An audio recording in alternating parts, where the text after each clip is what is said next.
আমার রান্নাঘরে প্রতিদিনের মতন আবার আজকে একটা রেসিপি নিয়ে হাজির হয়ে গেছি। আজকের রেসিপিটা দেখার জন্য সবাইকে জানাই স্বাগত। আমি তনুশ্রী। আমার রেসিপিটা দেখে যদি ভালো লেগে থাকে তাহলে প্রতিদিনের মতন ভালোবেসে একটা লাইক, শেয়ার, সাবস্ক্রাইব করে দেবেন বন্ধুরা। আশা করি আপনারা ভালোই আছেন, আপনাদের ভালোবাসায় আমিও ভালো আছি। আজকের রেসিপিটা হচ্ছে, বুঝতেই পারছেন, শীতের আমেজ পুরোপুরি চলে এসছে।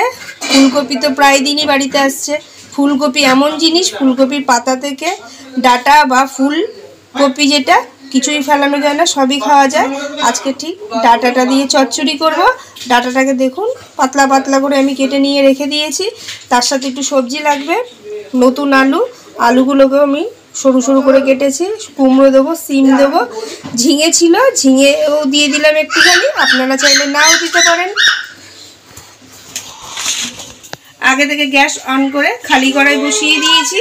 কড়াইয়ের মধ্যে একটু জল দিয়ে বসিয়ে দিয়েছি। জলের মধ্যে দিয়ে দেবো ডাটাটা একটুখানি ভাপিয়ে নেওয়ার জন্য। 1 চামচ নুন দিয়ে দেবো, ব্যাস একটুখানি সেদ্ধ করে নেব। বেশ কিছুক্ষণ হয়ে গেছে, ঢাকা দিয়ে রেখেছিলাম, সেদ্ধও মোটামুটি হয়ে এসছে। এবার আমি নামিয়ে দেব। খালি কড়াই বসিয়ে দিয়েছি, কড়াইতে দিয়ে দেবো সরষের তেল। তেলটা গরম হওয়ার জন্য একটু সময় নেব। তেল গরম হয়ে গেছে, ফোড়নে দিয়ে দেবো 5 ফোড়ন আর গোটা কাঁচা লঙ্কা। ফোড়নটাকে ভেজে নেব। ফোড়নটা ভাজা হয়ে গেছে। আমি যে থালার মধ্যে সব সবজি কেটে রেখেছিলাম, আলু, কুমড়ো, সিম, ঝিঙে, তোমাদের আরেকটা জিনিস দেখাতেও ভুলে গেছিলাম, অল্প একটু মূলও দিয়েছি। সব সবজি একসাথে আমি ঢেলে দেবো।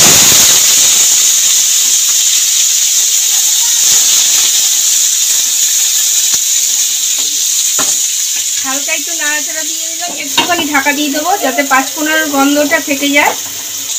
ঢাকাটা খুলে দিয়েছি। এবার নুন দিয়ে দেবো। নুন দিয়ে সবজি ভাজলে তাহলে নুনটা সবজির মধ্যে ঢোকেও আর তাড়াতাড়ি সবজিটা নরম হয়ে যায়।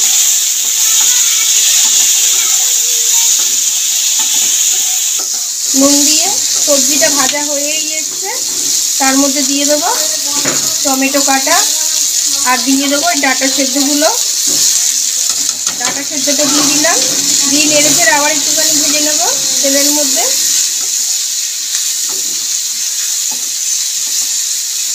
সবজির সাথে ডাটাটাও নেড়ে চেড়ে ভেজে নিয়েছি।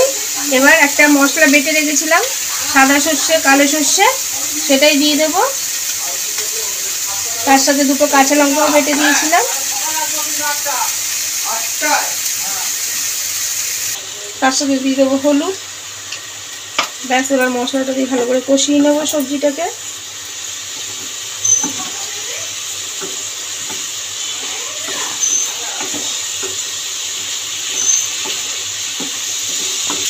ভালো করে কষিয়ে নিয়েছি। এবার পরিমাণ মতন জল দিয়ে দেবো। পরিমাণ মতন জল দিয়ে দিয়েছি। স্বাদ মতন আমি আবার একটু নুন দিয়ে দেবো, দিয়ে একটুখানি ঢাকা দিয়ে দেবো।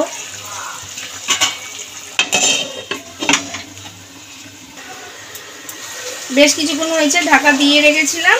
ঢাকা খুলে মাঝে মাঝে আমি একটু নাড়িয়েও দিয়েছি। দেখো যেটুকুখানি জল ছিল, জলটা পুরোপুরি শুকিয়ে গেছে, একদম গা মাখা হয়ে গেছে। এবার একটুখানি স্বাদটা আর একটু বাড়ানোর জন্য একটুখানি চিনি দিয়ে দেবো। দিয়ে ভালো করে নাড়িয়ে চাড়িয়ে নেব।